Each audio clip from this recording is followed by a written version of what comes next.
Hello, we're reading from Derek Bell's Faces at the Bottom of the Well, and this tells different stories about race. I'm reading about what would happen if aliens came with goods and wanted to trade those goods for black bodies. So let's continue. Golightly stopped. He reached down for his coffee mug, took a few sips, and ran his fingers through his graying but relatively straight, what some black people call good, hair. Mr. President, my record of support entitles me to be heard on the space traders' proposition. I disagree strongly with both the Secretary of the Interior and the Attorney General. What they are proposing is not universal selective service for blacks. It is group banishment, a most severe penalty and one that the Attorney General would impose without benefit of either due process or judicial review. It is a mark of just how far out of the mainstream black people are that this proposition is given any serious consideration. What do space traders attracted by and asking to trade any other group, white women with red hair and green eyes, for example? A horrified public will order the visitors off the planet without a moment's hesitation. The revulsion would not be less because the number of persons with those physical characteristics are surely fewer than the 20 million black citizens you are ready to condemn to intergalactic exile. Mr. President, I cannot be objective on this proposal. I will match my patriotism, including readiness to give my life for my country, with that of the Secretary of the Interior. But my duty stops short of condemning my wife, my 3 children, my grandchildren, my aged mother to an unknown fate. It's weird he leaves himself out. Does he think he's not going to be?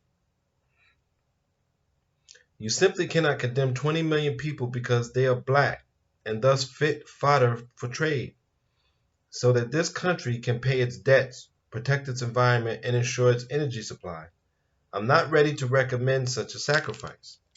Moreover, I doubt whether the Secretary of the Interior would willingly offer up his family and friends if the space traders sought them instead of me and mine.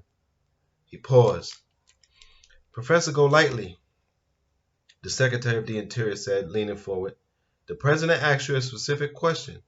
This is not the time to debate which of us is more patriotic or to engage in the details of the sacrifice that is a necessary component of any service for one's country. Golightly chose to ignore the interruption. He knew, and the President knew, that his support, or at least his silent acquiescence, would be critical in winning undecided whites over to the selective service scheme. For this purpose, the President's media people had made Golightly an important voice on racial policy issues.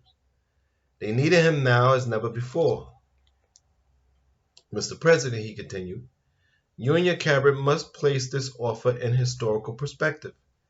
This is far from the first time the country's leaders have considered rejected the removal of all those here of African descent. Benjamin Franklin and other abolitionists actively sought schemes to free slaves and return them to their homeland. Lincoln examined and supported immigration programs, both before and after he freed the slaves. Even those radical Republicans who drafted the Civil War amendments wondered whether Africans could ever become a part of national scene, a part of the American people, as early as 1866. Michigan's Senator Jacob Merritt Howard, as an abolitionist and key architect of the 14th Amendment, recognized the nation's need to confront the challenge posed by the presence of the former slaves, and spoke out on it, saying, for weal or for woe, the destiny of the colored race in this country is wrapped up with our own. They are to remain in our midst, and here spend their years, and here bury their fathers, and finally repose themselves. We may regret it. It may not be entirely compatible with our taste that they should live in our midst. We cannot help it. Our forefathers introduced them, and their destiny is to continue among us. And the practical question which now presents itself to us is as to the best mode of getting along with them.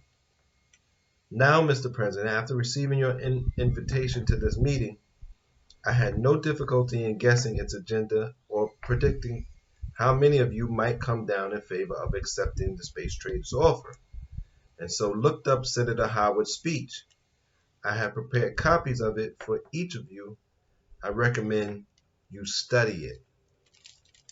Yeah, but what he doesn't is just understands they don't care, so they don't need to study it. They already know what they're going to do, and that's it. That's the argument for freedom, but it's weak. It seems like the decision has already been made. And a lot of times when you're inside the system thinking you can change it from the inside, this is where you're going to end up. So if you want to put back together the old system and thinking you could work on it, no. Let's build new systems and new structures and new institutions and keep the other ones dead, buried, and let them turn to dust. Until next time, I thank you for your support. Take care of your mind, take care of your body, and please be safe.